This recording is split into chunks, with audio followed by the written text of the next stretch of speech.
예, 우리 드보라 성가대 찬양 하나님께 큰 영광이 된 줄로 믿습니다. 찬양을 들으니까 막 믿음이 더 굳세지는 그런 느낌을 받았습니다. 하여튼 진심으로 감사드리고, 우리가 사순절 14일째를 맞는데 다 애쓰고 힘쓴 줄로 믿고 있습니다. 목욕 구국 예배를 위해서 우리가 했을 때 차츰차츰 우리 성도님들이 이 자리를 지켜주심에 진심으로 감사드립니다.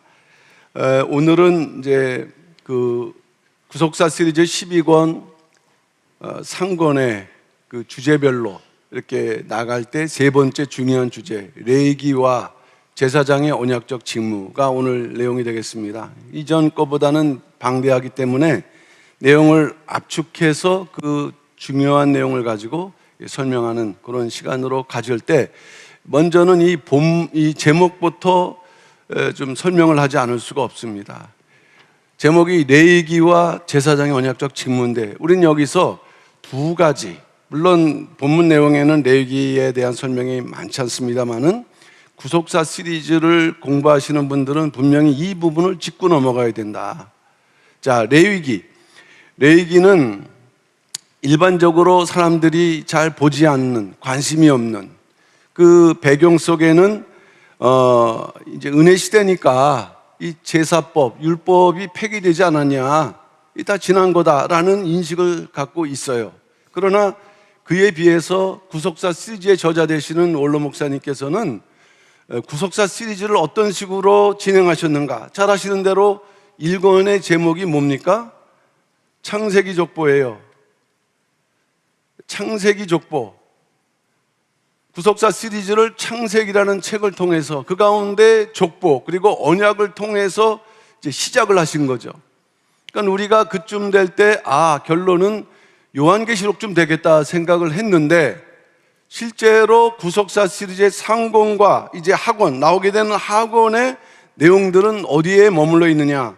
12권 상권은 제사가 중심 주제가 되고, 이제 학원은 뭘까요? 늘 말씀드리지만 역시 레위기서에 있는 중요한 주제, 절기에 해당된다는 것이에요. 절기.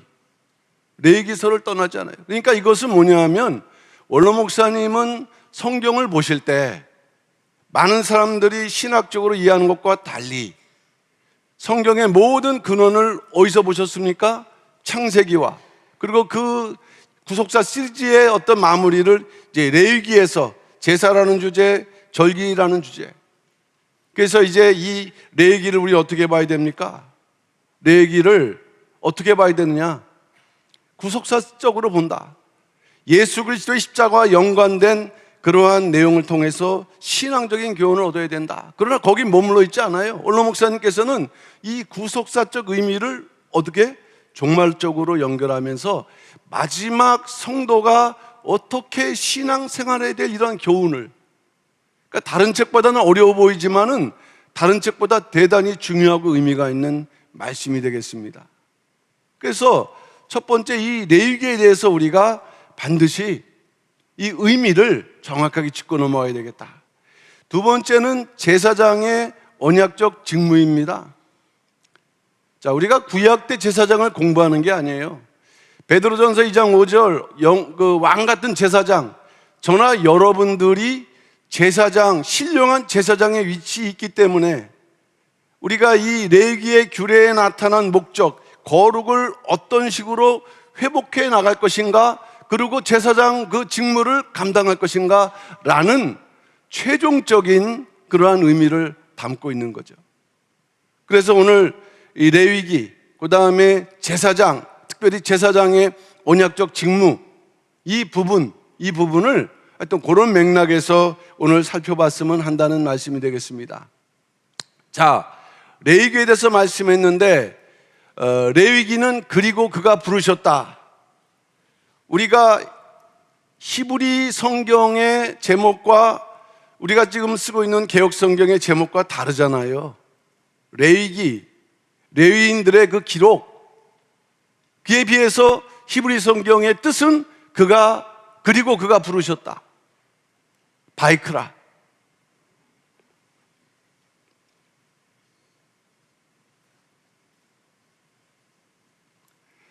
자, 이 바이크라라는 말은 두 단어의 합성어인데 요 앞 바브, 이 바브라는 이 낱말이 뭘 의미하느냐? 그리고.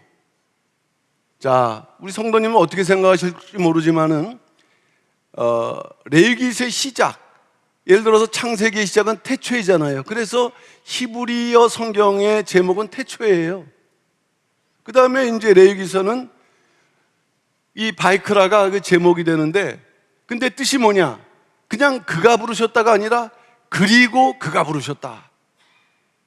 좀 깊이 보면은 이 낱말 속에 어마어마한 의미들, 이 만약에 요 그리고가 없다고 한다면은 구속사를 펼쳐나가기가 사실은 어려웠어요. 그러니까 모를 때는 그냥 그러려니 하지만은 이 그리고라는 한 단어 속에서 구속사가 새롭게 펼쳐지는 그러한 어마어마한 그러한 그 의미가 여기 담겨져 있다. 자, 그리고가 무슨 의미일까요? 그리고라는 보통 우리가 말을 할 때 그리고는 어땠어요? 먼저 얘기한 다음에 그리고 이어서 무슨 말씀인지 알겠잖아요. 그러니까는 레위기전의 그 성경, 모세를 중심으로 성경을 쓸 때 이 말씀을 하기 전에 그리고 이전에는 뭐가 있습니까?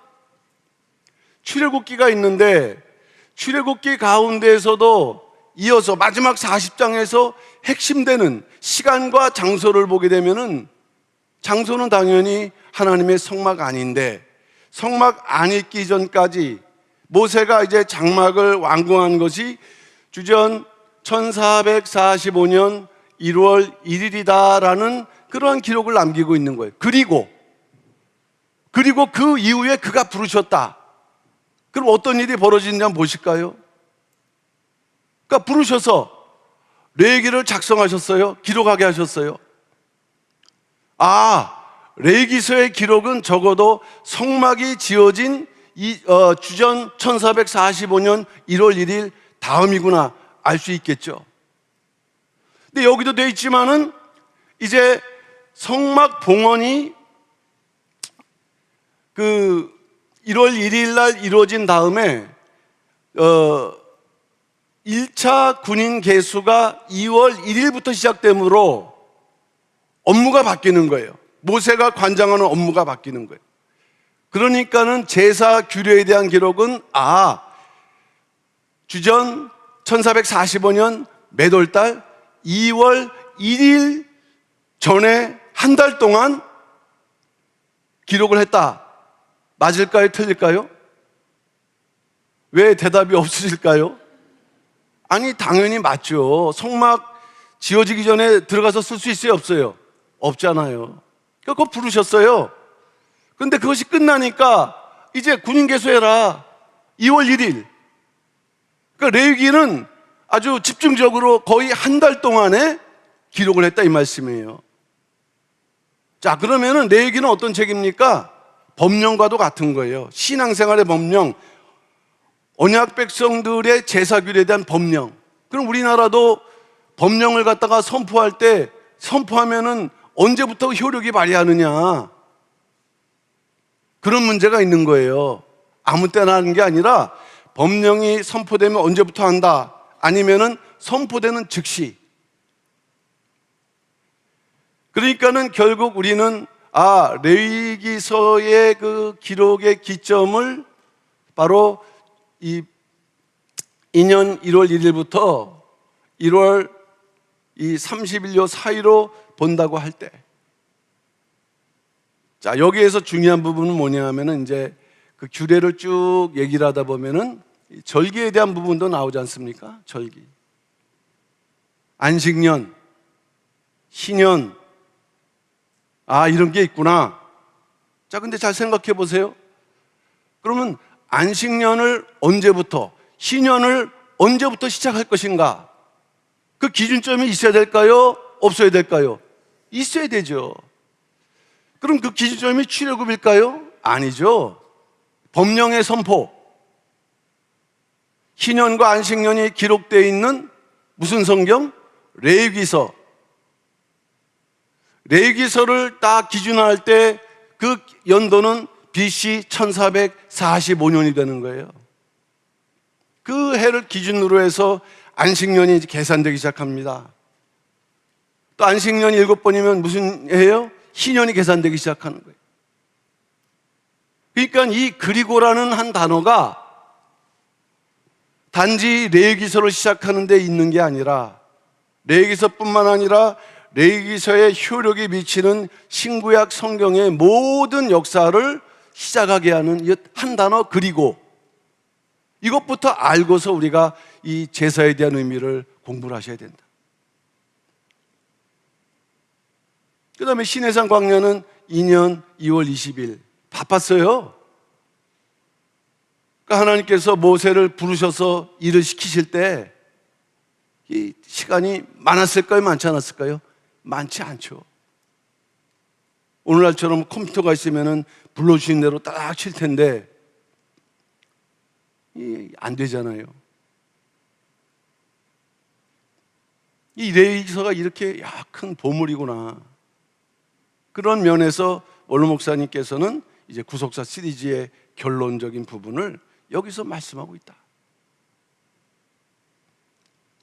자, 레위기에 기록된 제사의식, 제사장 위임식, 취임식, 정결법 모두 출애굽 제2년 1월 중에 주어진 것으로, 답은 안 나와 있으니까 추정을 할 수 있지만 틀리지 않습니다. 정확한 내용이에요.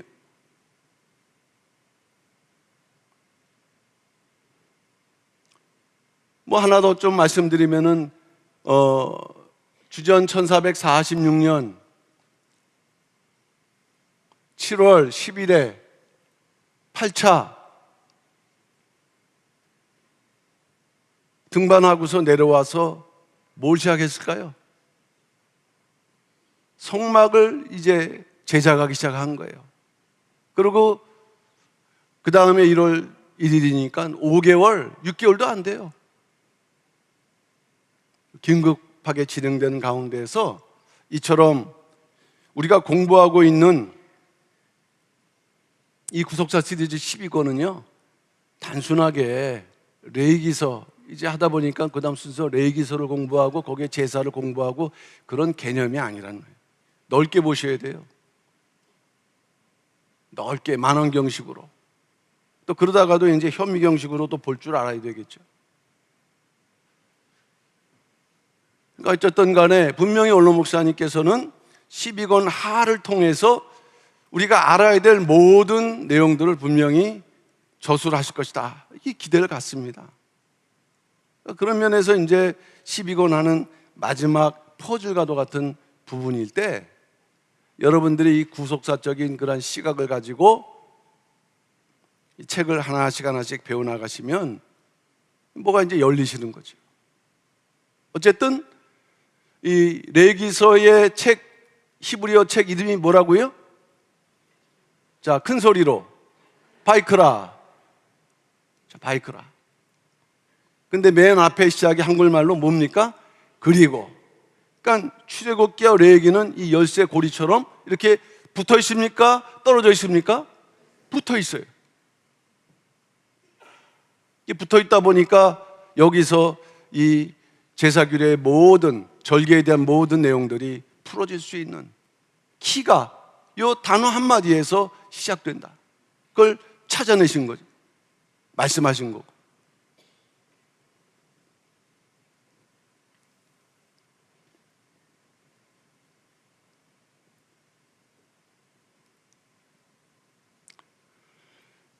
자, 이게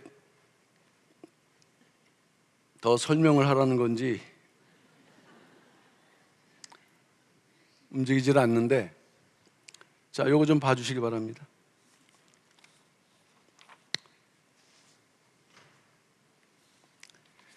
자, 이제 우리가 본론으로 들어가다 보면은 이제 제사장의 그 직무에 대해서, 언약적 직무에 대해서 우리가 이제 설명을 하게 되는데, 그 언약적 직무는 두 가지예요. 근데 그것이 과거 제사장들의 업무만이 아니라 저나 여러분들이 감당해야 돼요. 그러니까 우리는 이제는요, 제사장적인 입장에서 이제 신앙생활을 해야 된다. 그냥 주시옵소서라는 일반 그 평신도 같은 입장이 아니라 뭔가 마지막 때 하나님께서 원하시는 그 사명을 감당하는 이 제사장들이 되어야 된다. 이 여기에 담겨져 있는데, 자, 첫째 그 직무, 두 가지 직무인데요. 하나님의 말씀을 해석해주고 가르치는 직무. 자, 신명기 33장 10절은 오늘 본문입니다. 법도하고 그 다음에 율법, 야곱에게, 이스라엘에게. 자, 법도라는 말은 미시파트인데, 자, 이 미시파트라는 말은 말씀에 대한 또한 그 단어이기도 하지만, 이 제사장의 직무 속에서 이 미시파트의 의미 쪽에는 뭡니까? 판단을 잘하라. 거룩과 속한 것을 잘 분별하라. 그게 제사장의 실력인 거예요. 올바르고 올바르지 못한 것을 분별할 수 있는 능력. 두 번째, 율법, 토라. 이 토라라고 할 때는 본래 이 토라라는 말은 모세 오경을 가리키는 단어이거든요. 근데 좁혀서 말할 때는 사람들이 바르게 살아가야 될 길. 근데 모든, 왜 하나님 앞에 있으니까 모든 길. 우리가 살다 보게 되면 늘 판단하지 않습니까? 결정해야 되는데 어떤 것이 하나님의 그 뜻에 합당한 길인가라는 것을 우리는 고민하지 않습니까? 그러할 때 토라, 말씀의 입각에서 바르게 살아야 될 모든 길을 먼저 알아야 되고 그 길을 가르쳐 줄 수 있어야 되고 자녀들에게 일깨워 줄 수 있어야 된다. 이게 제사장의 그 당시의 언약적 직무. 제사장은 언약 백성이 하나님의 말씀에 따라 살 수 있도록 그렇게 살아야 되고 우리가 살 수 있도록 해야 된다. 자, 그런데 이 레위기에 나타난 이 제사의 규례, 이 규례를 영원한 규례라고 또한 말씀하고 있어요. 아까도 말씀드렸던 것처럼 아니 레위기서는 이 은혜 시대가 되면서 폐기된 거 아니야? 우리가 하다 보니까 출애굽기까지는 좀 재미있고 뭔가 와닿는데 레위기서 오게 되면 넘어뛰잖아요. 민수기, 신명기로 가고 자기 좋은 대로 가잖아요. 건너뛰지 않는다 할지라도 일단은 그냥 묵묵하게 읽을 수밖에 없는, 잘 모르니까 그게 그거 같고. 그러나 하나님은 입장이 달라요. 레위기를 무슨 규례? 영원한 규례. 이게 얼마나 중요하다는 것을 어떻게 표현하셨을까요? 이 제사 규례, 레위기서의 영원한 규례라는 표현이 몇 번? 우리 평강교회 성도니까 17번 얘기하죠. 그러면 얘기를 했는데 무슨 뜻인지 알아요, 몰라요? 알죠. 아니 모르는 표정 같지만 다 알고 계세요. 그 17일은 승리니까, 무엇에 대한 승리? 하나님께서 영원한 규례로 삼으셨다고 할 때 그 규례의 효력이 반드시 하나님의 뜻 가운데에서 승리적으로 성취되어 완성되어 맞죠? 내가 반드시 이 규례는 영원한 때까지 이룰 거야 라는 것을 어떻게 표현하신 거예요? 숫자를 통해서. 이게 뜻이 없으면 구속사 시리즈에 나왔겠어요? 17번 영원한 규례. 그동안 우리는 그 영원한 규례라는 이 하나님의 애절한 강력한 메시지에 대해서 몰랐고 무관심했고 그냥 이게 그 때가 아니다. 그 마지막 어려운 카드를 이렇게 이제 펼치기 시작한 것이 구속사 시리즈 12권, 상권. 자, 표면적으로는 제사법은 신약 시대에 종결돼서 우리는 이 구약 시대의 제사법을 그대로 지키지 않아요. 그러나 그 규례에 담고 있는 하나님의 뜻, 이 규례의 의미, 그러니까 분명 방식은 폐기됐지만은 그 뜻은 그대로 은혜를 통해서 완성됐다는 것을 아셔야 된다 이 말씀이죠. 그래서 우리가 제사법을 알아야 되는 것은 그것을 명령하신 뜻이 무엇인가를 깨닫고 그대로 실천하는 거. 그게 틀려요? 맞아요? 당연히 맞죠. 지금 그것을 요구하시는 거예요. 소나 양을 바치는 필요는 없어요. 그렇지만 소를 바치고 어떤 건 양을 바치고 이 말씀하신 그 하나님의 뜻을 깨닫고 너희들이 적어도 그러한 중심으로 하나님께 예배드려라. 하나님의 뜻은 예수 그리스도 안에서 성취. 진짜 예수님께서 너무 좋으신 분인 거죠. 만약 구약시대가 지금 진행된다 한다면 우리 평강제일교 안에도 일면 어떤 곳에다가 이제 소, 양, 비둘기, 그래서 나 오늘은 이 소를 갖다가 바쳐야 되겠다, 그거 사야 되잖아요. 근데 이제 오다 보니까 좀 돈도 좀 아까운 느낌도 들고, 만약에 그러면 양을 할까 소로 할까 스스로 양심의 가책이 있어요 없어요? 아니 우리 헌금 바칠 때 그렇잖아요. 절경금 바칠 때 얼마를 할까 하다가 마음이 싹 바뀌었다가 계속 양심의 둘김이 있으면은 다시 결정하고. 웃으시는 거 보니까 다 정과가 있으신. 아니 아마 구약시대 사람들도 소를 바치기에는 이게 내가 그 정도로 내가 죄를 졌나? 근데 예수님 그리스도 안에서 다 성취돼 갖고 우리는 뜻만, 그 뜻을 그 대신에 지키는 영원한 말씀이 바로 레위기의 규례다. 지나간 폐기된 그러한 내용이 아니다. 근데 핵심이 뭐냐 하니까 거룩과 정결, 속됨과 부정을 반드시 구별할 수 있어야 된다라는 거예요. 하나님의 목적은 거룩에 있는데 거룩에 도달할 때까지 이렇게 쳐내가야 될 게 뭐냐. 근데 그거를 계속적으로 말씀하실 때 레위기 11장, 15장에 기록되어 있고, 어쨌든 하나님의 관심은 거룩되기 위한 규례였고 거룩되게 살아라, 그 지침. 방식은 다르지만 오늘날 우리가 거룩하게 살아야 되는 건 동일하거든요. 그럼 내가 거룩한지 안 한지, 예배 드렸기 때문에 나는 거룩한가? 무엇이 거룩인가? 이 질문을 던지시고 계신 거죠. 어쨌든 제사장쯤 되면은 거룩에 대해서 분명히 알고 거룩에 해방되는 이런 것들을 분별하고 정결을 통해서 거룩을 이뤄가야 된다. 이번 구속사시 12권에서 첫 번째로 큰 은혜가 되었던 부분은, 이 거룩함이 일단은 거룩함과 속됨으로 분류가 됐는데, 속됨, 속되다, 세속, 나쁜 걸까요? 좋은 걸까요? 나쁘지는 않는데 좋은 것도 아니에요. 그냥 일상적인 것, 세속, 우리가 살고 있는 세상.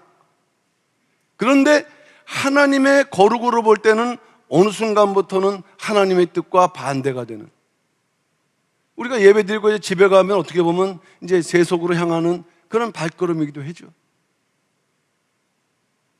그런데 이런 세속이 요한계시록 22장 가서는요, 이제 버려야 될, 거의 우상숭배와도 같은 정도의 그러한 죄악으로 하나님께서 분별하고 있다. 이게 죄도 아닌 것 같고 인 것 같고 나름대로 그냥 살아가면 되는 것 같고 하는 이 애매한 상태, 그런 거 다 필요 없고 무조건 하나님에 속한 거룩함을 이루지 않으면은 답이 없다. 이것을, 이 과정을 말씀해 주신 거죠. 부정함에서 어디로? 거룩함으로. 그러나 이 표를 보게 되면은 그냥 거룩 정도가 아니라 어디까지요? 지극히 거룩. 이 지극히 거룩한 단계에 있을 때 우리가 새 예루살렘 성에 들어갈 수 있는 그러한 자격 조건이 되는,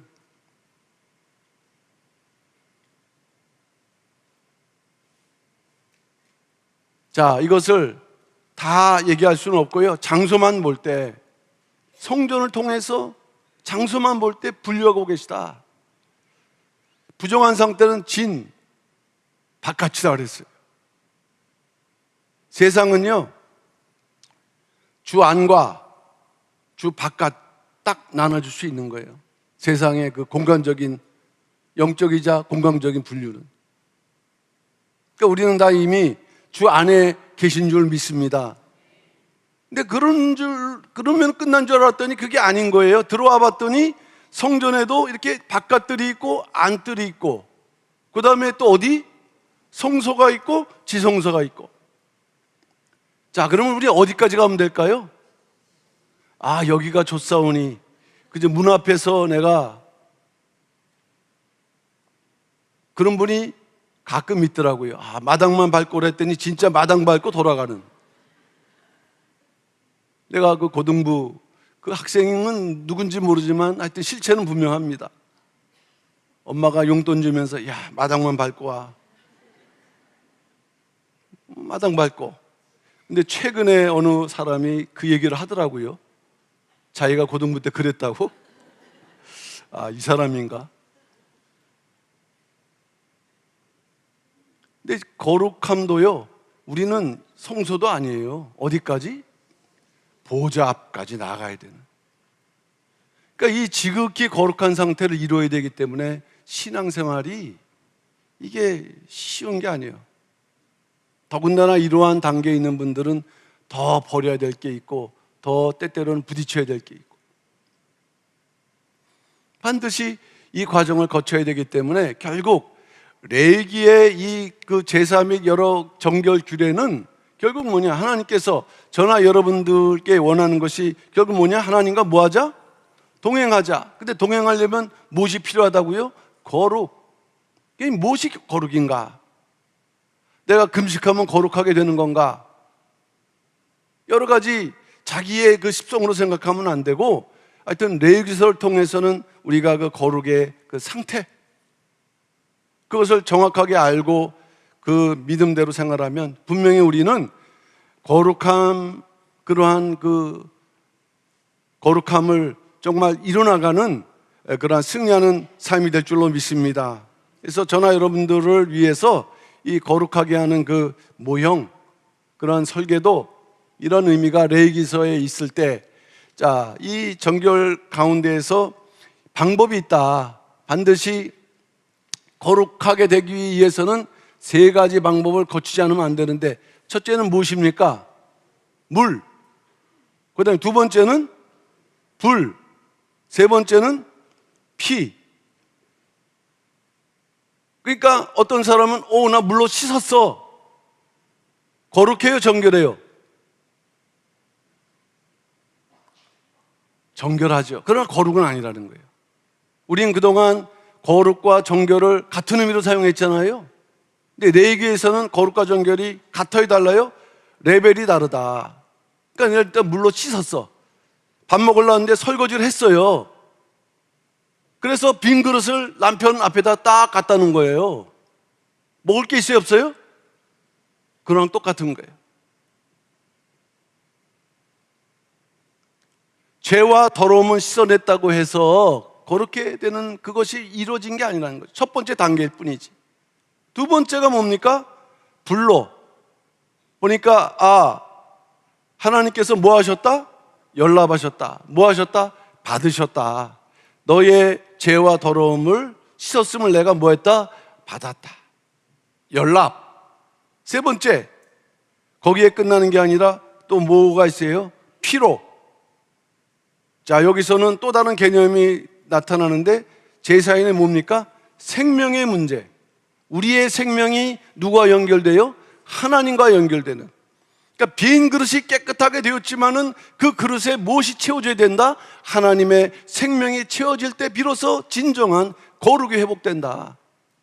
물, 불, 피. 얘기하기도 쉽죠? 그런데 이것을 예수 그리스도께서는 단계적으로, 넌 아직 물이야, 그 다음에 좀 더 돛 닦고 와, 그러셨을까요? 예수님 안에서는 이것이 하나로 이렇게 우리가 설명할 수 있도록 나눠서 말씀했지만, 예수 그리스도 안에서는 이것이 순서적이면서 동시적으로. 그래서 요한복음 3장 5절 말씀 보게 되면은 물과 또는 뭡니까? 성령으로 하지 않고서는 거듭날 수 없다 그랬잖아요. 거기서 성령은 바로 이 불을 말씀하는 거예요. 그리고 거듭났어. 새로 출생했어요. 그러나 그 상태는 아직 아기잖아요, 아기. 성장하려면 무엇이 필요합니까? 하나님의 말씀. 사실은 물도 하나님의 말씀이고 불도 하나님의 말씀이고 피도 하나님의 말씀이지만, 이처럼 우리가 예수 그리스도를 믿을 때 거듭나고 구원받는 그 순간에 하나님께서 또 피로 이제 우리의 모든 속죄, 영원한 생명으로 연결해 줌으로 우리가 죄에서, 사망에서 이제 하나님의 자녀가 되는 권세를 얻게 된다, 이 말씀이에요. 순식간에 이루어지는 역사인데, 그것을 레위기에서는 이렇게 단계적으로 설명했을 때, 이미 우리는 이 단계를 다 걷어내고 다 거쳐내고 분명히 거룩함을 얻은 하나님의 백성이라는 것을 확실히 믿으시길 바랍니다. 자, 물불피 우리를 정결하게 했다 그랬어요. 그래서 하나님께 나아가야 돼요. 왜? 완전한 성취, 그 하나님의 그러한 보좌, 그 도달해야 되니까. 그 과정에서 예수님께서 너무 중요한 일을 하셨어요. 십자가를 통해서 나가는 길을 열으셨죠. 우리에게 물의 증거가 있어야 되고 불의 증거가 있어야 되고 또 피의 그 은혜가 있어야 된다. 그러니까 사순절이 그래서 중요하다. 피는 생명 자체, 죄를 속하고 그 다음에 피 속에 담긴 말씀, 결국에는 오늘날 우리에게는 피는 결국 살아계신 하나님의 말씀을 상징하니까, 말씀이 우리 안에 머물러 있을 때 그게 바로 이러한 큰 증거인 줄로 믿고, 이러한 신령한 역사가 예수 그리스도의 십자가 포효를 통해서 나타나다 보니까 장소, 시대를 초월해서 영적으로 이제 예수님만 믿기만 하면은 그 믿음을 통해서 이제 물불피의 역사가 순식간에 믿는 자에게 은혜로 나타난다는 것을 믿으시길 바랍니다. 자, 이제 두 번째 직무. 두 번째 직무는 제사입니다. 온전한 제사. 제사 업무는 제사장의 고유 직무예요. 그러니까 지금 개인적으로 오신 것도 있지만 우리가 제사장이라는 면에서는 예배에 앉아 계신 것도 직무를 수행하는 거라는 것을 깨닫는데, 왜 제사를 드려야 되느냐? 자신의 죄, 백성의 죄, 이 두 가지 문제, 역시 구약 때 제사장 역시도 부족하기 때문에, 우리 오늘날 목회자도 마찬가지 아니겠어요? 인간이라는 연약함을 또 안고 있죠. 그러니까 늘 제사를 통해서, 예배를 통해서 거룩을 노력할 때 하나님께 조금 더 가까이 갈 수 있는, 반대로 게으르면 게을수록 먼지가 쌓이고 때가 쌓이면서 멀어지는, 마음이 민미해지는, 그럴 때 어둠의 역사 틈타기라도 하면은 엉뚱한 생각을 하게 되는, 분별도 안 되는, 그러니까 예배가 그만큼 중요하다. 그래서 어쨌든 하나님께서는 제사는 언약 관계에 있어서, 야, 이제 내가 그 한 번 은혜 준 거 변함없어 라는 표징이라는 거죠. 그러니까 여러분이 이 자리에 앉아 계셨다라는 그 자체만으로도 우리가 은혜가 계속 유지되고 있구나라는 증거. 근데 이제 자리가 빗고 이제 딴 데가 있고 하다 보게 되면은 그 표징이 뭐합니까? 약해지는 거예요. 스스로 그 표징을 잃어버리는 거예요. 그러니까 제사가 살아있느냐, 예배가 살아있느냐, 그렇지 못하느냐, 이거는 아까 영원한 규례 17인 것처럼 이 제사의 예배에 승리하는 우리 성도들이 되셔야 돼요. 근데 그냥 내가 횟수를 채웠다 있지 않고, 하나님은 기준이 있어요. 온전함, 탐임, 완전한, 정상적인. 어떻게 완전할 수 있을까? 하나님 같은 완전함을 말씀하는 게 아니라, 하나님이 이렇게 하라, 그 명령하신 그 명령의 내용, 그것을 그대로 수행하는 거, 이게 이제 완전함의 충족이 이루어지는 거예요. 그러니까 하나님께서 명령하신 그대로 하는 거, 그게 정답이에요. 그래서 우리가 앞으로 이제 12권 상권을 통해서 제사를 공부하는데, 뭐 번제, 소제, 화목제, 속제제, 속건제 있다는 거 아시잖아요. 근데 하나님께서 요구하시는 거, 번제는 제사인의 전적인 헌신, 소제는 하나님께 영광을 돌리고 충성, 화목제는 하나님과 사람 사이의 화평과 교제, 목적이 있어요. 그 다음에 속죄제는 하나님과의 관계, 범죄했을 때, 묘의 명령을 범했을 때 넌 끝이야, 그건 아니고 다시 기회를 주시는 거예요. 속죄제, 하나님과의 관계 회복. 근데 살다 보니까 우리 이웃과의 관계도 중요하지 않습니까? 속건제. 아, 결국 제사에는 이러한 요인들이 있어야 되는구나. 전적인 헌신, 충성, 그걸 하나님께 영광 돌리는 그런 마음이 살아있는, 알면은 반드시 아는 만큼 행하게 될 줄로 믿습니다. 그냥 와서 그냥 말씀 듣는다, 은혜 좋아, 찬양 좋아, 그런 개념이 아니라 좀 더 온전한 그 예배와 그러한 제사는 이와 같이 자기를 전적으로 이렇게 헌신하고 이런 내용들이 다 예배를 통해서 회복되는, 무슨 은혜되는 말씀 받지 않는다 할지라도 이 자리에 나와서 그러한 은혜 있는 거, 이게 바로 그 제사의 의미죠. 그래서 사실은 그 레위기서의 가장 핵심은 제사에 대한 말씀일 때, 이것이 1장에서 5장까지는 제사인의 입장에서, 그러니까 성도 입장에서의 그 기록을 하셨고, 6장에서 7장까지는 제사장의 입장에서 기록을 했는데, 또 순서가 약간 차이가 있다는 것도 우리가 아셔야겠다. 그걸 또 지적을 하신 거죠. 기록을 하신 거예요. 제사인의 입장에서는 번제, 소제, 화목제, 속제제, 속건제 이런 순서로 기록되어 있는데, 제사장의 입장에서는 요 화목제가 몇 번에 가 있어요? 마지막 부분에 가 있는. 요 순서는 어쨌든 하나님 입장에서 볼 때 제사인들에게 필요한 순서, 중요한 순서. 그러니까 우리 인간들에게는 이 화목이 필요하구나. 근데 어쨌든 어떤 제사든 제사의 방법이든 간에 오직 하나님께서 명령하신 방법, 하나님께서 성경을 통해서 말씀하신 그 방법으로 드려지는 제사, 이게 아까 말씀드렸던 온전한 제사예요. 그러니까 인간의 생각으로 요새 뭐 열린 예배라고 이렇게 뭐 해서, 제가 한번, 이건 몇 년 됐지만 그 시내에 있는 큰 교회 가서 수요예배를 한번 이렇게 참여했더니 열린 예배인데 너무 열렸더라고요. 와서 그냥 찬양 부르고 하다가 헌금도 안 내고 그냥 가는 거예요. 근데 갈 때는 새로 왔다고 선물을 주는데, 그거 받기 좀 민망하다 하기보다도 좀 미안한 좋은 그 볼펜을. 역시 강남은 선물도 다르구나. 근데 저는 걱정이 되더라고요.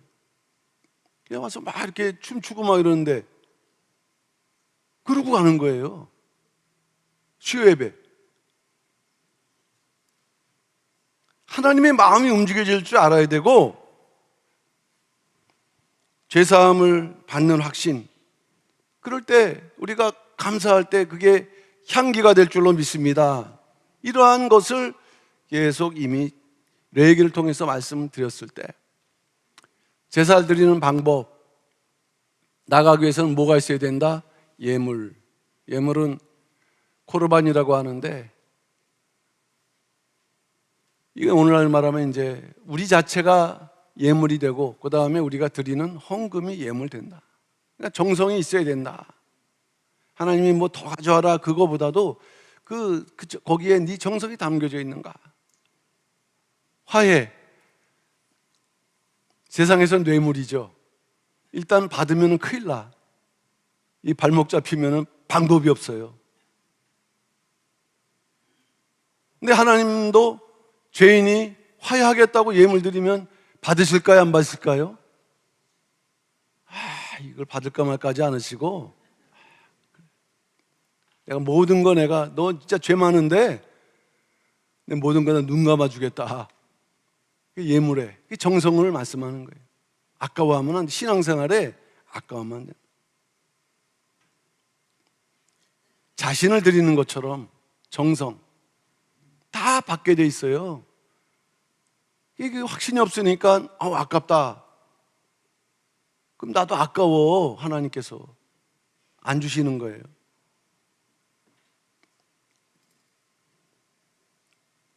화제, 전제, 거제, 요제는 방법입니다. 이 제사를 드리는 방법. 화제, 불살라 드리는 제사, 이거는 가장 기본적인 보편적인 방법이라 그랬습니다. 자, 이것을 구속사적인 의미로 보게 되면은 예수님께서 자신을 비우셨다는 얘기는 뭘까요?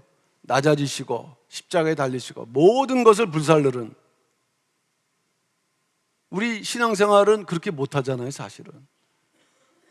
이거 해 주시옵소서, 내가 해 주시면 내가 하겠나이다 라는 입장이지, 이 뜻을 위해서 예수님처럼 이렇게 불태울 때만 향기로운 제물이 된다. 두 번째는 전제, 관제라고도 하죠. 포도주나 독주를 하나님 제단에 뭐 하는 거예요? 다 쏟아. 물 쏟게 되면 담을 수 있어요, 없어요? 담을 수 없잖아요.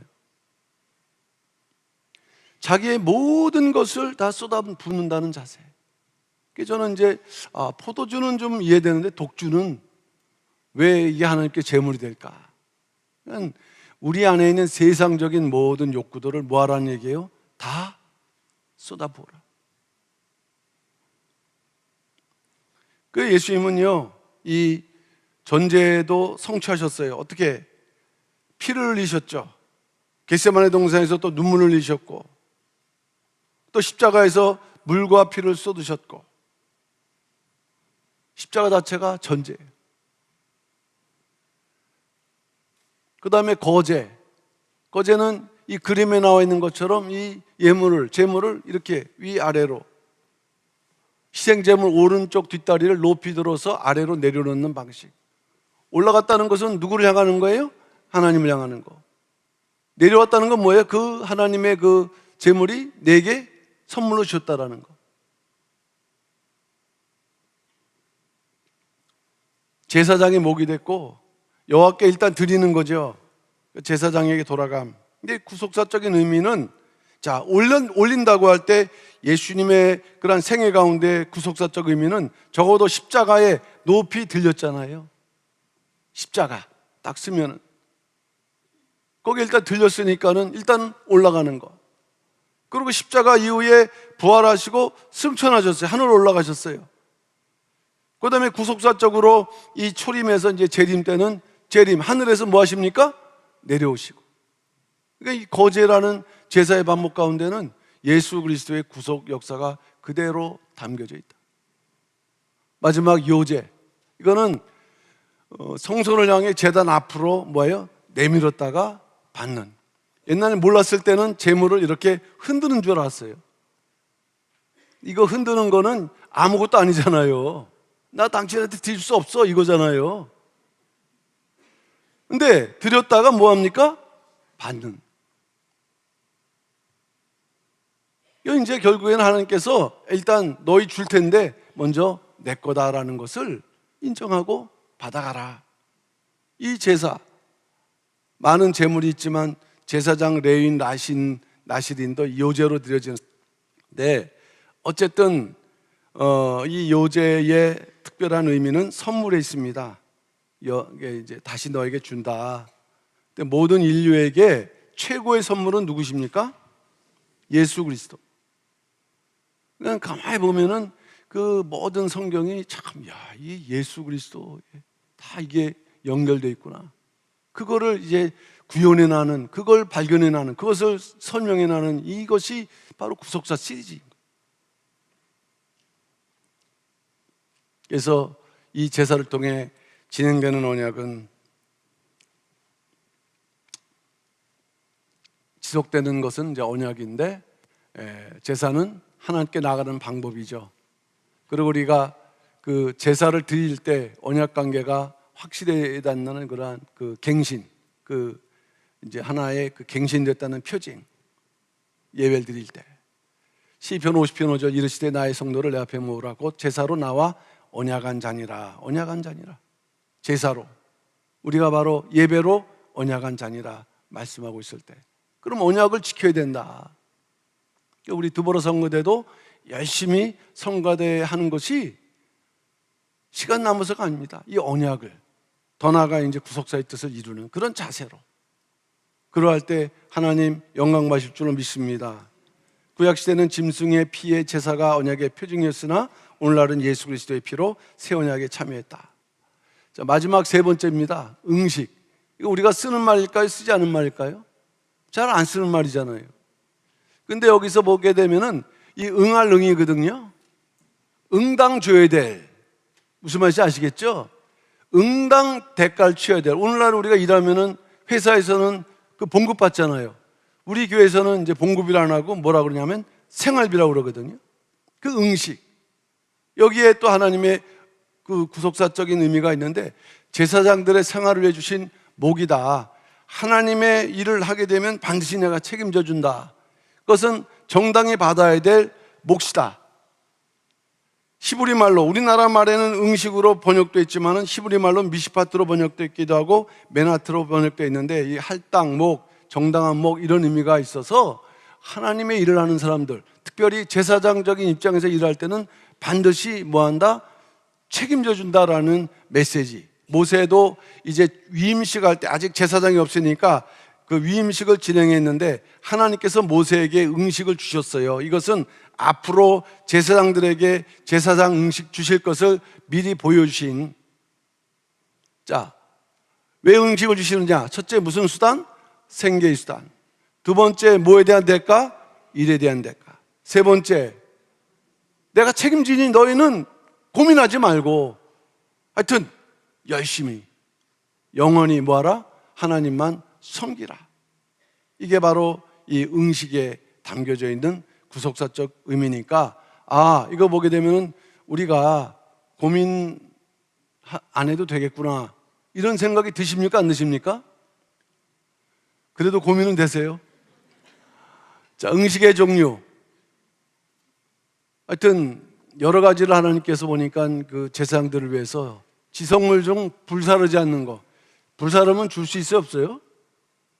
죄를 줘야 된다는 얘기인데. 그러니까 불사르지 않는 거, 먹을 수 있는 거, 거제물, 요제물, 아까 올렸다가 또 이렇게 앞으로 했던 이러한 제물들. 그 다음에 첫소산, 가죽의 초태생. 여기서 중요한 것은, 첫 것은 누구 것입니까? 하나님 것인데, 근데 이것을 받으셨다가 제사장에 주셨던 건 뭐냐면은, 응식을 주시는 분은 누구라고요? 하나님입니다. 응식을 주시는 분 하나님입니다. 너의 생애를 책임지는 분 누구다? 하나님입니다. 그걸 심어주시는 거예요. 진설병, 이스라엘 백성들, 제사장들이 안식일에 12개 떡을 갖다가 이렇게 바치고 지들이 먹어요. 하나님 드시지 않아요. 그 다음에 레위인의 11조, 레위인이 있고, 그 다음에 또 누가 있습니까? 제사장 있잖아요. 그러니까 레위인이 11조를 이제 그 지파에서 이렇게 바치면은 11조를 또 레위인도 또 바쳐요. 제사장, 그 11조로 생활을 하는 거예요. 그래서 이 모든 그 역사가 이루어지기 위해서 기본적으로 이 백성들이 하나님께 11조를 드릴 때 이것이 이제 하나님의 역사를 돌아가게 하는. 그러니까 11조는요, 의무입니다. 교회는 사실 11조가 제일 큰 수입이에요. 12조가 약해진다, 믿음이 약해지기도 하지만 또 생활이 어려워진다는 표시기도 한데, 어쨌든 하나님의 역사는 오래전부터 이렇게 돌아왔을 때 11조 응식인데, 이거 당연히 우리가 해야 되는구나.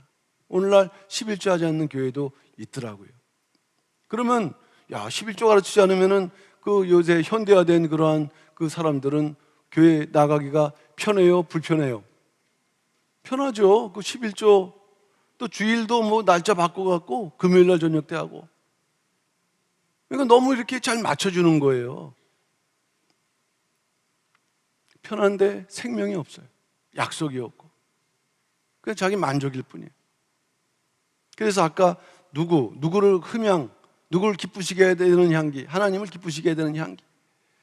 응식의 구속사적 의미. 제사장들은 자, 하나님 일에 뭐하라? 이 전자가 무슨 전자일까요? 전자, 오로지.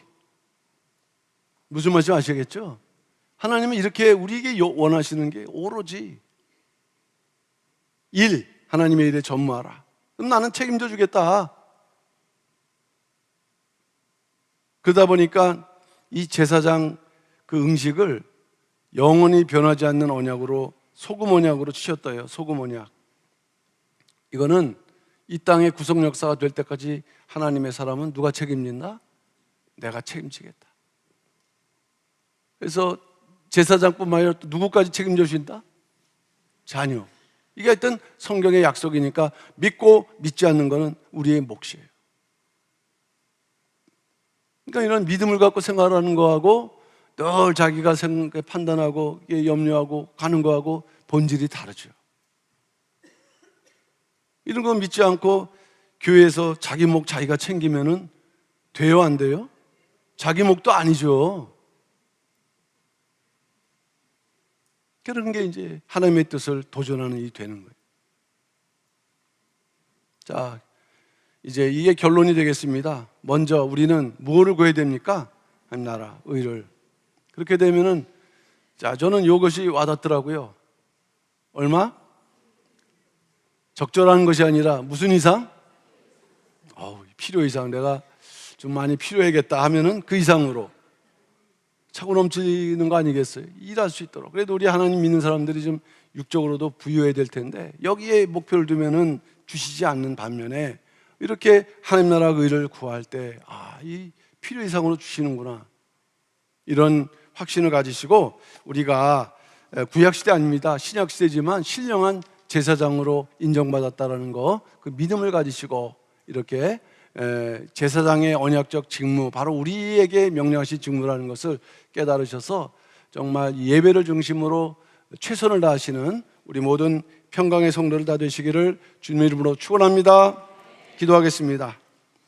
사랑의 아버지 하나님, 감사드립니다. 오늘도 이렇게 목요 구국 예배를 통해서 구속사 시리즈 12권, 상권, 나타난 레위기서, 그리고 또 제사장의 언약적 직무에 대해서 은혜를 받았습니다. 아버지 하나님, 우리에게 이 제사장의 사명이 있음을 깨닫고 정말 우리에게 약속하신 영원한 규례, 그 응식이 약속됨을 믿는 가운데 걱정과 근심보다는 먼저 하나님 나라의 의를 구할 수 있는 우리 모든 평강의 성도들 다 될 수 있도록 역사하여 주시옵소서. 예수님 이름 받들어 감사 기도 올려옵나이다. 아멘.